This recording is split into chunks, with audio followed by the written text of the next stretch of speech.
20几年前，我就想做一本与江湖有关的书。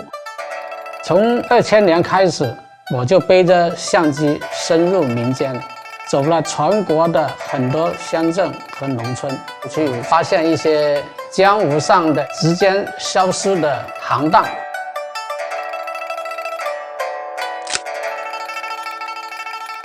老话说360行，其实我拍的照片远远不止360行，包括农业、工业、手工业，还有一些小买卖以及各种江湖营生，少说也有几万张照片。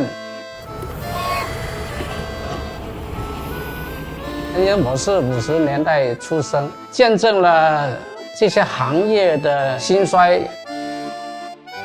改革开放初期，整个市场放开以后，江湖各种各样的行业又开始恢复了。当时城市啊，包括一些乡村啊，都比较乱。事实上，越是乱，各种民间的东西越多。那比如说摆那个棋局、撒猴的、写花鸟字的、算命的，以及在街上那个台球大排档。医药的行当也是特别的多，因为以前我们是缺医少药嘛，还有街边割鸡眼的、无痛拔牙的等等，这些江湖营生，也有一些是江湖骗子。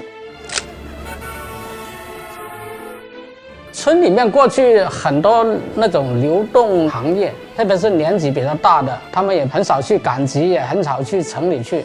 那么理发呢，都是通过一些流动的剃头匠，挑着一个剃头挑子，都是走村的。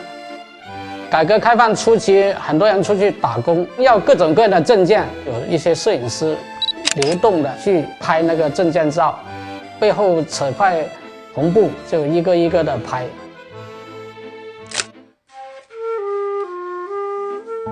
我们的老百姓都是很勤俭节约的，所以我们曾经有一个行业，修补行业是很兴旺的，碗也可以补，锅也可以补，瓷也可以补，鞋也可以补。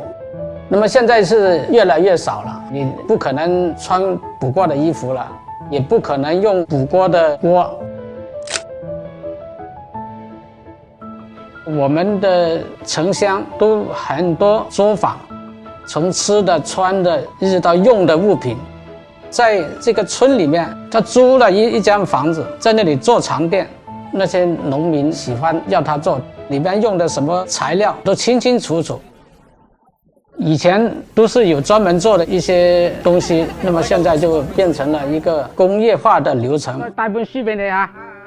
自从有了一个拍百工的计划之后呢，那么我就有意识的去外地去寻找，安徽的王山做那个罗盘，山西的做泥人、做毛笔，还有湖北的一个村的做粉笔的。除了专门拍的，还有偶遇的。你比如说，以前我们小时候经常见到的那个爆米花，但是这些年就越来越少了。有一次呢，我就刚好去旅行，中途发现了有个爆米花的，我就赶紧叫司机停车，我就下车。两夫妇开着一个小4人，白天就找一个地方开一个摊爆米花，晚上就睡在车厢里面。我就曾经在连州的一个乡村遇到一个阉猪的，他就说以前养猪是从年头养到年尾，现在的猪几个月就可以出栏了，还不需要阉的时候，它已经变成肉猪，就可以上市了。所以这个阉猪的生意也越来越少了。你就先给我畫好個樣。最近幾年呢，我就發現越來越難找，也是說明我們老百姓的生活也是越來越好。我用自己的影像和文字把它記錄下來，事實上也是記錄了一段相當長的歷史，甚至好多代人的曾經有過的生活。